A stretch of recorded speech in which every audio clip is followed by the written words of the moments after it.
मैंने कई बार बच्चों को देखा है जो मेथोडोलॉजी में बस ये लिख देता है, I will use a mix of quantitative and qualitative research methodology. Hi everyone, I Vaishali, your success mentor. Welcome you all to my channel. So आज हम पढ़ने वाले हैं components of research proposal, जैसे कि आप मेरे ऊपर देख पा रहे होंगे। So साथ ही साथ हम देखेंगे कुछ do's and don'ts. So बिना टाइम वेस्ट करते हुए let's jump into the topic. वैसे कैप में अगर मैं थोड़ी बहुत मॉन्की जैसे लग रही हूँ, मॉन्की जैसी, तो प्लीज उसको इग्नोर कर दीजिएगा because it's too cold here and I can't sit without cap. I'm in Jammu right now and it's too cold outside. अभी तो फिर भी मैंने अपना वो लेदर जैकेट खोल दिया है because I am sitting in my room and heater वीटर सब ऑन करके डोर क्लोज करके मैं बैठी हूँ, बट कैप नहीं खोली जा रही मुझसे। इट इज एक्चुअली कर रहे हैं कंपोनेंट्स ऑफ रिसर्च प्रपोजल की। ज्यादा डिटेल में एक्सप्लेन नहीं करूंगी क्योंकि बहुत से बच्चे कमेंट कर रहे हैं मैम रिसर्च प्रपोजल में कौन कौन से कंपोनेंट हम रखें ही रखें। ठीक है, देखिए ऐसा है कि आपके डिपार्टमेंट से नोटिस आएगा जिसमें वो सब चीजें मेंशन की जाएंगी, बट सारे डिपार्टमेंट्स मेंशन नहीं करते हैं। कुछ कुछ डिपार्टमेंट्स होते हैं वो बस वर्ड लिमिट एंड बाकी डिटेल्स भले ही बता देंगे, कंपोनेंट्स जो है वो मेंशन नहीं करते हैं। तो इन दैट केस हमें खुद ही इधर उधर से देख देख के अपना दिमाग लगा लगा के नॉलेज से हमें खुद ही लेके जाना होता है। तो जैसे कि मैंने देखा था कॉमर्स डिपार्टमेंट, उन्होंने लास्ट टाइम पे मेंशन नहीं किया था कि उन्हें क्या क्या कंपोनेंट्स चाहिए, तो बच्चे अपने आप ही इधर उधर से अपना दिमाग लगा के वो लोग लेके गए थे। एंड कुछ बेसिक कंपोनेंट्स जो आपके रिसर्च प्रपोजल में होने ही चाहिए वो हम डिस्कस करने वाले हैं। ठीक है, नॉट इन मच डिटेल, मैं बस आपको मेन हेडिंग्स बताऊंगी। वैसे तो आई थिंक आप सबको पता ही होगा अंदर क्या क्या लिखना है, नहीं पता है तो बता सकते हैं, then I can think of making another video on that.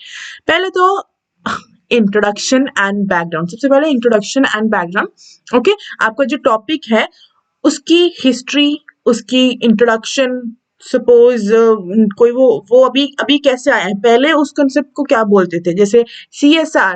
ठीक है, पहले CSR बोलते थे, अब वो इवॉल्व हो के ESG बन गया। अब कोई आदमी अगर ESG के ऊपर रिसर्च कर रहा है तो उसे पूरा अपना CSR का पूरा बैकग्राउंड, CSR कैसे डेवलप हो, पूरा स्टार्टिंग से हिस्ट्री बतानी होगी। उसे हम कहते हैं इंट्रोडक्शन भी देना है कि ये मेरा टॉपिक है एंड साथ में उसका बैकग्राउंड भी बताना है।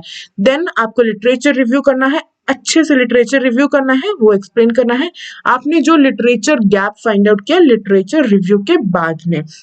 ओके, सो लिटरेचर गैप जो है लिटरेचर रिव्यू के बाद में आएगा, क्योंकि of course we find literature gap after reviewing the literature, है ना। तो कुछ बच्चे मतलब आगे पीछे कर देते हैं, तो वो चीज मत कीजिएगा इन दोनों में खास करके, बाकी में तो चलो चल जाता है। ठीक है, तो लिटरेचर गैप जो है लिटरेचर रिव्यू के बाद में आएगा। नेक्स्ट है स्कोप ऑफ द स्टडी। आपका जो स्टडी है, रिसर्च है, उसका एरिया कितना, उसके अंदर क्या क्या चीजें आएंगे, about its scope. Then research objectives, आपके रिसर्च ऑब्जेक्टिव्स क्या है उन्हें आपको लिखना है। Please make sure it is clearly stated, specially in points. Then research question क्या है आपके, देन आपके पॉसिबल हाइपोथेसिस जो आपने लिखे हैं वो भी आपको H1 H2 H3 उस तरीके से लिखना है। ओके, नेक्स्ट जो आपकी रिसर्च मेथोडोलॉजी है, रिसर्च मेथोडोलॉजी के अंदर जो जो पार्ट्स आते हैं वो सब आपको कवर करना है। मेथोडोलॉजी के अंदर वाले टॉपिक्स मैंने यहाँ नहीं लिखे हैं, मैंने बस मेन हेडिंग लिखा है रिसर्च मेथोडोलॉजी। उसके अंदर सैंपल क्या है, सैम्पलिंग टेक्निक क्या है, data analysis technique, all those things सब कुछ अंदर आ जाएगा, वो सब लिखना है आपको। उसके बाद आते हैं आपके टेंटेटिव चैप्टराइजेशन। ठीक है, चैप्टराइजेशन आपको अपनी पूरी रिसर्च में चैप्टर्स में डिवाइड करना है कि पहले मैं इंट्रोडक्शन लिखूंगा एंड उसके बाद ये मेरा एक चैप्टर होगा, इसमें मैं ये डिस्क्राइब करूंगा, इसमें ये डिस्क्राइब करूंगा। साथ में आप चाहे तो अपना टाइम भी स्पेसिफाई कर सकते हैं कि मैं 6 मंथ में इतना करूंगा, 6 मंथ में इतना करूंगा, 1 साल में इतना, इसके बीच में इतना करूंगा, 3 साल के बीच में अपने पूरे उसको टाइम को चैप्टर्स को डिवाइड कर दीजिएगा। ठीक है, आगे आने वाली वीडियोस में हम देखेंगे कुछ टेंटेटिव चैप्टराइजेशन। इसका अगर आपको चाहिए डेमो एग्जांपल्स तो बताइएगा, we will soon come out with another video. साथ ही साथ एक वीडियो जो मैं लाने वाली हूँ वो तो ये कि मैं रिसर्च प्रपोजल के एग्जांपल्स दिखाऊंगी। ठीक है, मतलब बच्चे एग्जांपल्स लिखना चाहते हैं तो मैं बहुत सारे रिसर्च प्रपोजल के हर एक फील्ड के, साइंस का, कॉमर्स का, मैथ्स का, सभी के एग्जाम्पल्स दिखाऊंगी। बट प्लीज आप अपना टॉपिक जरा कमेंट कर दीजिएगा। ठीक है, क्योंकि मुझे बाकी फील्ड के टॉपिक्स का आइडिया नहीं है ना ज्यादा, तो आप मुझे टॉपिक्स कमेंट कर दीजिएगा, मैं उनमें से कुछ टॉपिक चुन के उनका रिसर्च प्रपोजल का एग्जांपल मैं दिखाऊंगी, बट वो आप यूज नहीं कर पाएंगे, उसमें बस आप देख सकते हैं कि किस तरीके से बनाया है, ठीक है। एंड स्पेशली उसका फ्रंट पेज भी आप देख पाएंगे, रेफर कर पाएंगे, इस चीज में आपको हेल्प होगी जरूर, ठीक है। Let's see the next, bibliography and reference. Bibliography and reference, अब बिब्लियोग्राफी एंड रेफरेंस दोनों अलग अलग चीजें हैं, ठीक है, थोड़ा सा स्लाइट डिफरेंस है उनमें। आई होप आपको पता होगा, क्या आपको पता है? अगर किसी को पता तो प्लीज मुझे जरा कमेंट सेक्शन में बताएं, रेफरेंस और बिब्लियोग्राफी में क्या डिफरेंस है। जिसको नहीं पता प्लीज जाके देख लीजिए, it can be a possible question which can be asked in interview, ठीक है। सो बिब्लियोग्राफी एंड रेफरेंस इसमें रेडी रही, ओके। अब आपको ये सब चीजें ना रेडी रखनी है, बाकी अगर आपके डिपार्टमेंट ने निकाला नोटिस, ठीक है, तो फिर वो स्पेसिफाई कर देंगे कि उन्हें रेफरेंस चाहिए खाली, या बिब्लियोग्राफी भी चाहिए, खाली बिब्लियोग्राफी चाहिए या रेफरेंस चाहिए, तो आपने ये सब चीजें अभी रेडी रखनी है। Now let us come to some of the dos, I mean वो पॉइंट्स जो आपको करने हैं, ठीक है। क्लैरिटी, आपको अपने जो रिसर्च प्रपोजल है उसमें क्लैरिटी लानी है, सब कुछ क्लियर होना चाहिए कि कोई ऐसे खोल के देखे तो उसे समझ आ जाए, सब कुछ एकदम स्ट्रक्चर्ड वे में होना चाहिए। एंड कंसाइजनेस, मतलब इधर उधर की एक्स्ट्रा बातें नहीं, मेन टू द टॉपिक, ठीक है। फोकस एंड रेलिवेंस, आपने अपना जो टॉपिक का फोकस है वो अपने मेन ऑब्जेक्टिव से नहीं भटकना चाहिए, ठीक है। ऐसा ना हो कि वो आपसे कुछ क्वेश्चन पूछ रहे हैं, आपने ऐसा बताया एंड वो बोलेंगे कि ये आपके ऑब्जेक्टिव से कैसे लेना देना है, ठीक है। तो प्लीज ध्यान रखिएगा आपका वो फोकस पूरे रिसर्च प्रपोजल का आपके ऑब्जेक्टिव को सेटिस्फाई करता है, उससे बाहर कुछ भी नहीं। ओरिजिनलिटी होनी चाहिए, मतलब ओरिजिनल होना चाहिए, कॉपी नहीं होना चाहिए। वो लोग पकड़ लेंगे कि ये कॉपी है, आपने बनाया है, इज इट ओरिजिनल और नो। इनोवेशन, ठीक है, आपने रिसर्च गैप निकाला है, उसमें क्या नया है, आपने रिसर्च में क्या नया करने वाले हैं, इनोवेशन क्या है, ये सब क्वेश्चंस भी पूछे जा सकते हैं, आपने क्या नया किया है, क्या इनोवेशन किया है। इंटरव्यू के पॉसिबल क्वेश्चंस वो भी हम आगे डिस्कस करेंगे, ठीक है। वो हम तब डिस्कस करेंगे जब हमारा ये एडमिशन प्रोसीजर, जब मतलब फॉर्म फिलिंग खत्म हो जाएगा, बच्चों का एटलीस्ट एक टेंशन खत्म हो, जब ये फॉर्म फिलिंग खत्म हो जाएगा उसके बाद हम एक्सपेक्टेड क्वेश्चंस डिस्कस करेंगे, okay. Next, proof read and edit as per rule. आपको अपना प्रपोजल बनाना है एंड उसको 2-3 बार पढ़िएगा, 2-3 बार पढ़ेंगे ना आपको हर बार एक एक नई नई मिस्टेक निकलेगी, जब तक 4-5 बार प्रूफ रीड नहीं करेंगे तो तब तक मिस्टेक्स निकलती रहेंगी, एंड उसको अपने एडिट करना एज पर द रूल्स, मतलब जो आपका डिपार्टमेंट बोलेगा, ये काम जरूर करने हैं। देन स्टार्ट अर्ली, जितनी जल्दी करना शुरू कर देंगे उतनी जल्दी अच्छा है, ठीक है। एंड यस ऑफ कोर्स, बीच का कंटेंट हम जो अभी भर रहे हैं अभी फॉर्म्स में वो, एंड जो हम इंटरव्यू में लेके जाने वाले हैं, क्या वो हम चेंज कर सकते हैं या अपडेट कर सकते हैं? ऐसे अगर क्वेश्चन आपके माइंड में आ रहा है तो प्लीज आके मेरी पुरानी वीडियोस देख सकते हैं, ठीक है। तो स्टार्ट अर्ली ताकि आप सही टाइम पे सब कुछ कर पाए। सीक फीडबैक, अपना प्रपोजल अपने कॉम्पिटिटर का तो नहीं बट अपने सीनियर्स को दिखा सकते हैं, आपके कॉलेज में कोई प्रोफेसर्स जिनको आप जानते हैं उनको दिखा सकते हैं, तो इस तरीके से लोगों को दिखाइए एंड उनसे फीडबैक लीजिए, एंड उस तरीके से आप ज्यादा सीख पाएंगे। देन राइट इन पॉइंट्स, स्पेशली ऑब्जेक्टिव, हाइपोथेसिस, सब कुछ ऑब्जेक्टिव तो मस्ट है, पॉइंट में होने ही चाहिए, पैराग्राफ में नहीं। जितनी चीजें जो आप पॉइंट्स में लिख सकते हैं पॉइंट्स में लिखिएगा। इंट्रोडक्शन भी ऐसे पूरा एक पेज ऊपर से लेके नीचे तक ऐसा नहीं होना चाहिए, उसको भी पैराग्राफ में कर दो कि 3-4 में एक, नेक्स्ट में 2-3 में, ऐसे वो भी थोड़ा पैराग्राफ में होना चाहिए, ठीक है। एंड बाकी चीजें पॉइंट्स में लिखिएगा। इंक्लूड रियल लाइफ एग्जाम्पल्स, ठीक है, जितना रियल लाइफ एग्जाम्पल्स होगा, साथ में वो याद भी होना चाहिए, आप जो भी अपने रिसर्च प्रपोजल में लिख रहे हो वो सब आपको वहाँ इंटरव्यू में प्रेजेंट भी करना, बोलना भी है, ठीक है। तो वो सब चीजें याद होनी चाहिए। आपका कोई टॉपिक है, सपोज ऐसा कोई टॉपिक जिससे फाइनेंस से रिलेटेड, अर्निंग मैनेजमेंट, ये this is like a financial scam, ठीक है, कि उसको रोकना कैसा है, वो सब चीजों से रिलेटेड होता है अर्निंग मैनेजमेंट। तो अब आप अपना टॉपिक बताने से पहले कि मैं क्यों इसमें इंटरेस्टेड हूँ, उससे पहले आप अपना कुछ रियल लाइफ एग्जांपल्स बता सकते हैं। हमारे इंडिया में ये बड़े बड़े स्कैम हुए, Harshad Mehta scam and WorldCom, ठीक है, then Tyco international and all those details about real life examples world के भी, ये सब आप प्रेजेंट करिए, आपके टॉपिक इंटरेस्टिंग लगता है, एंड साथ में लिख भी सकते हैं ये सब अपने रिसर्च प्रपोजल में, रियल लाइफ एग्जांपल भी ऐड कीजिएगा, ठीक है। Make sure all reference are available. बच्चे क्या करते हैं, वो लोग ना ऐसे मतलब थोड़ा बहुत इधर उधर से चलो देख के करते हैं।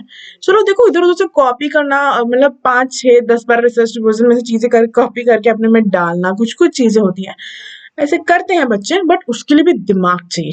तो अब आपने कहीं से लेके कर दिया, फिर बात आई रेफरेंस की, तो रेफरेंस में आपने कहीं और से डाला, तो भाई वहां से वो पकड़ लेंगे कि तुमने लिटरेचर रिव्यू में ये लिखा है कि so and so person said this and this, इसका रेफरेंस तो यहाँ रेफरेंस लिस्ट में है नहीं।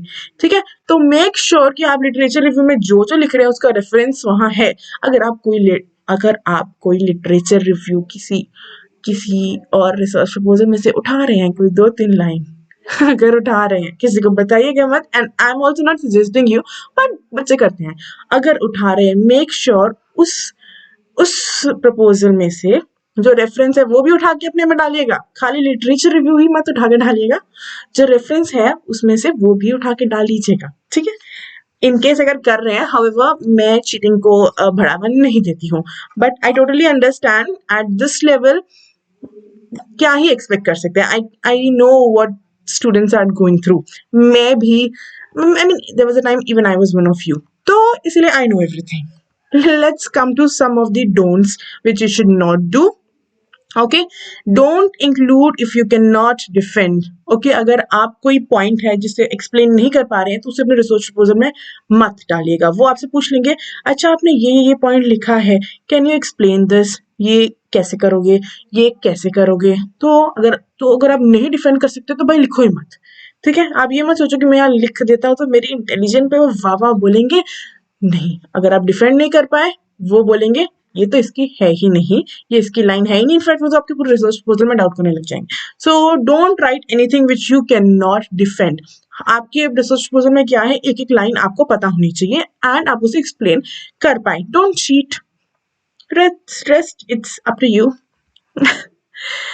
नो स्पेलिंग और टाइपिंग मिस्टेक, कोई स्पेलिंग और टाइपिंग मिस्टेक नहीं होनी चाहिए, इसलिए मैंने कहा प्रूफ रीड इट ट्वाइस और थ्राइस।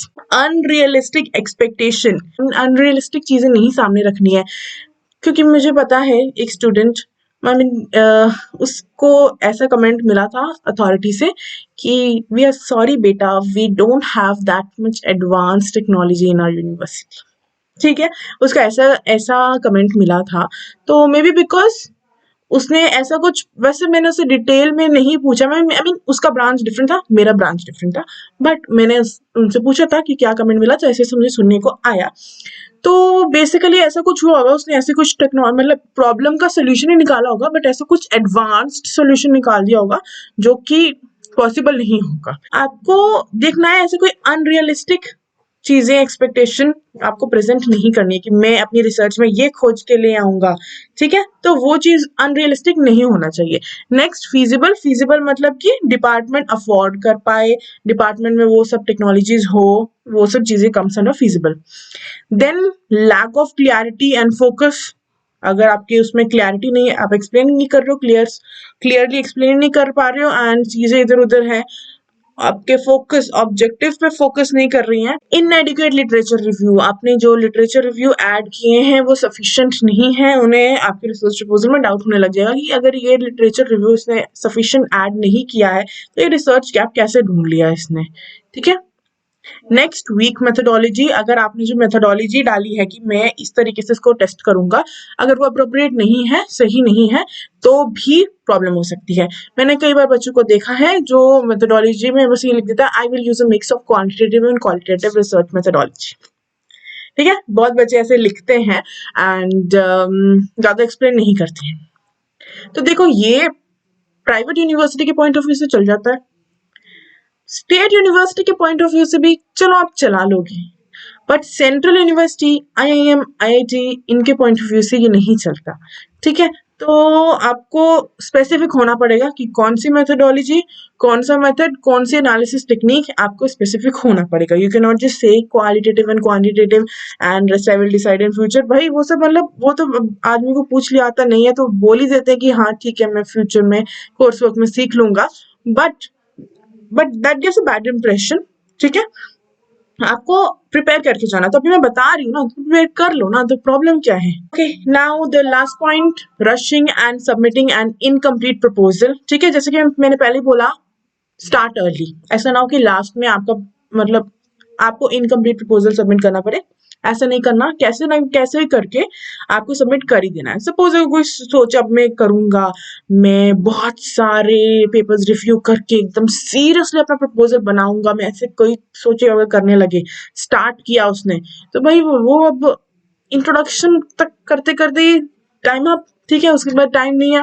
फिर वो सोचेगा कि मैं चलो खाली यही लेके जाता हूँ उन्हें, और उन्हें दिखाऊंगा कि मैंने ये लिटरेचर गैप बहुत ही शिद्दत से मैंने ढूंढा है 1 महीना लगा के, तो वो मेरे को वाह वाही देंगे कि वाह आपने ऑनेस्ट किया। बाकी बच्चे भले इधर उधर से थोड़ा रेफर कर रहे हैं, कहीं दूसरे से बनवा रहे हैं, लेकिन आपने ऑनेस्टली किया। अगर आप ऐसे सोच रहे हो तो ऐसा नहीं है, आपका रिसर्च प्रपोजल पूरा होना चाहिए। यहाँ से करो, वहां से करो, कैसे भी करो, एट द एंड उन्हें पूरा रिसर्च प्रपोजल चाहिए, आपकी स्टोरी नहीं सुनने वाले हैं वो। सो आज के लिए बस इतना ही। तो बाकी बच्चे जा सकते हैं, मैं अपने बाकी व्यूअर्स के साथ कुछ चिट चैट कर लेती हूँ। मैं थैंक यू बोलना चाहती हूँ उन कुछ सब्सक्राइबर्स को, वैसे मैं नहीं जानती कौन है, नाम भी नहीं जानती हूँ, बट मैं I can feel the support. बहुत सी वीडियोस मतलब आती हैं, जैसे ही अपलोड होती हैं बच्चे उसको तुरंत देखते हैं, ठीक है, तुरंत देखते हैं, एंड व्यू भी काउंट नहीं हुआ होता है अभी तक, लाइक पहले आ जाता है। I have seen that, I have notice that. तो वो कुछ बच्चे हैं जो मुझे सही में पसंद कर रहे हैं, जो सोचते हैं कि हाँ मैम की वीडियो आई है लाइक करना है, मैम की वीडियो आई है लाइक करना है। तो उन बच्चों के लिए, उन लोगों के लिए आई एम वेरी थैंकफुल। बच्चे बोलना वैसे मुझे सही नहीं लगता, आई थिंक हम लोग कुछ सेम ही एज के होंगे बस, तो बच्चे ना बोल के मैं आप लोगों को किस नाम से एड्रेस करूं बताइएगा। मैं वही सोच ही रही हूँ, मैं अपने व्यूअर्स को, सब्सक्राइबर्स को, उनके लिए कुछ नाम मैं सोच रही हूँ मैं क्या बोलूँ जिस तरीके से मैं आपको एड्रेस कर पाऊँ। अगर आपके मन में कुछ है तो प्लीज सजेस्ट कीजिएगा। तो इसी तरीके से मुझे सपोर्ट करते रहिए। मैं दिल से I am very thankful to you all, each and every subscriber. And आगे और भी वीडियोस आने वाली हैं, और किस टॉपिक पे चाहिए आप मुझे बता सकते हैं। मैं कमेंट्स में से कोई एक सजेशन पिक करके उसमें आगे और वीडियोस बनाऊंगी। वैसे आज की वीडियो में मैंने आपसे बहुत सारे सजेशंस मांगे हैं बहुत सारी चीज़ों पे, तो ज़रूर दीजिएगा अपने suggestions. I definitely read each and every comment, सबका रिप्लाई नहीं दे पा रही हूँ क्योंकि मुझे ऐसा लग रहा है कुछ रिपीटेड कमेंट्स आ रहे हैं, तो रिपीटेड कमेंट्स का मैं रिप्लाई नहीं दे रही हूँ। आप मेरी सारी प्लेलिस्ट को अगर फॉलो करेंगे तो आपके जो कमेंट्स जो आप पूछ रहे हैं ना, आपके जो डाउट है ना, वो सारे क्लियर हो जाएंगे, ट्रस्ट मी। प्लेलिस्ट का नाम है NTA PhD 2023 and PhD guide, ये दोनों प्लेलिस्ट आप देखिए। दोनों प्लेलिस्ट में कुछ कॉमन वीडियोस हैं, वो आप थोड़ा स्किप कर सकते हैं, बट ये दोनों प्लेलिस्ट मेरे ख्याल से आपको देख लेनी चाहिए, आपके जो कंफ्यूजन है वो सारे दूर हो जाएंगे। Please take out some time out of your busy schedule and watch all those videos in 2x। I am sure आपके सारे डाउट्स क्लियर हो जाएंगे, स्पेशली फॉर दोज पीपल जिनको मुझसे रिप्लाई नहीं मिल पा रहा है, and but still I am trying. I hope you all understand, and we'll meet in next video. Bye bye.